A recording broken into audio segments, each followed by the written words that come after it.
Hey, have you guys been watching all these hoverboard crashes online? Do you notice how it's always the adults, not the kids? You know the reason why? Kids are just better with technology than you are. Millennials are the same way. Listen, they're starting to buy houses, they're using technology, and they're gonna search for everything, including rates. So Loan Tech's doing a webinar that we're gonna host with them on the 7th. If you need to get up to speed so you're not falling off the hoverboard of your business, click this banner right over there. Hey, listen, we got an email from this guy named Tim McNerney of Drexel Hill Mortgage, and he says, are you guys hearing about 4506Ts being rejected more and more by the IRS from third-party requesters? I stayed on the line 30 minutes and spoke with an IRS agent, and she explained that they're beginning to reject most third-party 4506T requests due to potential ID theft, and that the borrower will have to request direct from the IRS, and that the IRS has set up a special phone number, which is 800-908-4490. And this is kind of bad because he goes on to say that requests are taking 10 days. Or borrowers can actually go into IRS locations, or they can fax to that phone number we told you as well. By the way, it's so government of them to still fax, don't you think? I bet it prints on an inkjet printer too.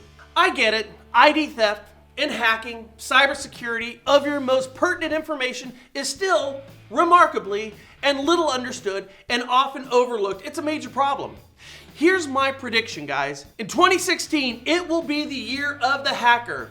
And the ones who have the biggest bullseyes on them are government agencies. Hide the planet! Hide the planet! So agencies that collect your data, your most personal data, are not only unsafe against hacks, they're the biggest game trophies for hackers. Thank God there's no agency that's collecting your data without your explicit knowledge and isn't saying exactly what they're doing with it and at a pace that would make the NSA blush. Thank God. Feeling pretty good about that. Anyways, if you're experiencing this regarding the 4506Ts or have a legal workaround, leave some comments down below to help out your fellow brothers in arms. That's adjustable rate mortgages. I like these type of articles that you're finding on all our social sites right now. This one's from Buffini. What to do to set yourself up for success in 2016. Here's an idea. Just really actually implement your 2015 resolutions for 2016. There's nothing new to success, man. It's the same thing as last year. It just needs you. Or you can take my approach. My 2016 resolution is I'm gonna eat worse, I'm gonna drink more, I'm gonna be lazy for half the day at work, I'm gonna stay stuck in my ways, try not to learn anything new, never forgive anybody, never give anybody the benefit of the doubt, and overall try to be more miserable.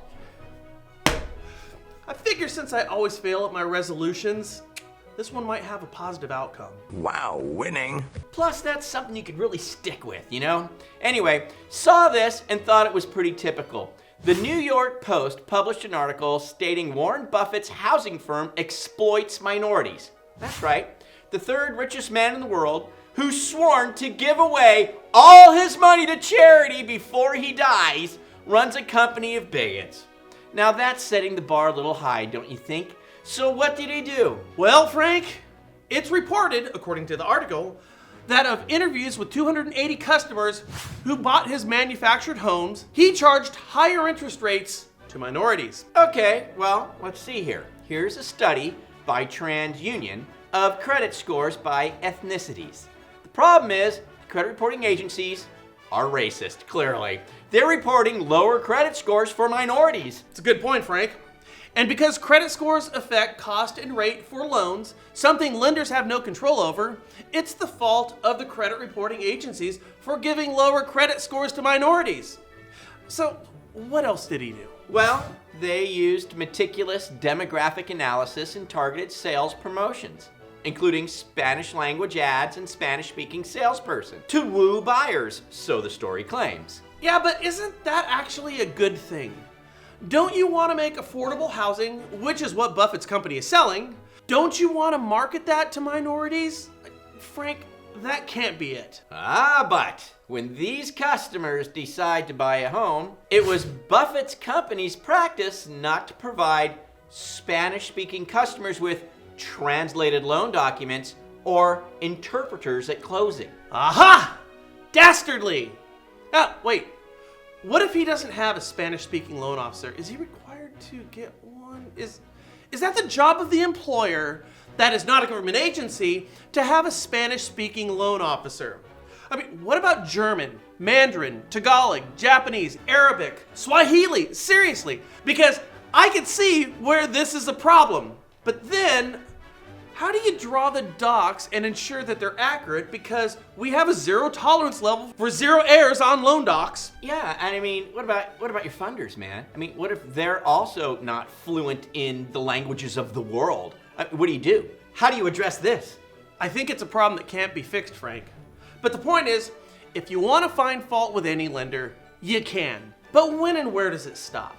I mean, the article with Buffett's company is just the one that's in front of us right now. It could be anybody, including your company, tomorrow. So again, man, if you have thoughts or solutions to these problems, share them down below as well. And we'll share them with you guys. Until then, work on those resolutions. See you tomorrow. Can't win no matter what. No, you certainly can't. Can always find fault. You can, even with the third richest man in the world who's giving all of his money away to charity. Seems like a pretty righteous thing to do. What do you guys think? Again, you guys have a great day. Have a great holiday coming up. If you're even watching, we hope you are. But we'll catch you guys later here at the National Real Estate Post. Bye. Adios.